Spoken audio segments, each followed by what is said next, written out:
abbiamo chiesto ai campioni rappresentativi dei singoli paesi di darci una dimensione quantitativa di alcuni fenomeni di cui si parla molto spesso nell'attualità politica e sociale, ma non solo quelli. Per esempio, se noi pensiamo al tema degli stranieri, della disoccupazione, dell'invecchiamento della popolazione, della sicurezza e così via, ci sono delle statistiche ufficiali e poi chiediamo quali sono le dimensioni di questi fenomeni alle persone che interpelliamo. Faccio qualche esempio così ci capiamo.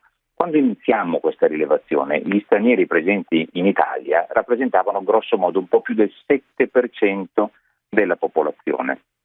7%. Alla domanda, secondo lei quanti sono gli stranieri presenti in Italia? La risposta media, la media di 1.000 rispondenti era 30%, cioè più di 4 volte superiore.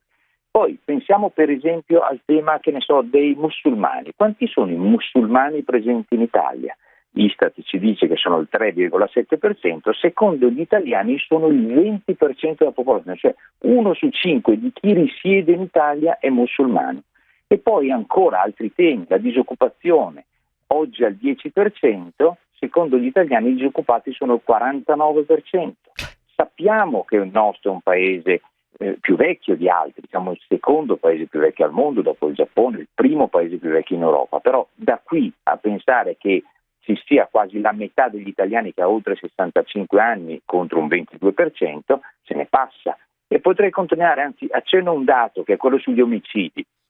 Noi sappiamo che gli omicidi, che non sono reati che non si denunciano, perché un omicidio si scopre evidentemente, sono meno della metà degli omicidi degli anni 90, grosso modo, quando le organizzazioni criminali erano molto più attive.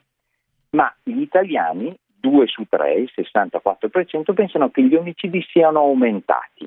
No, siano aumentati. E poi tra l'altro, se pensiamo in valore assoluto, gli omicidi perpetrati in un anno nel nostro paese sono meno della metà degli omicidi perpetrati in un anno a Chicago, città di 2.700.000 abitanti. Roma, Quindi, praticamente, come Roma.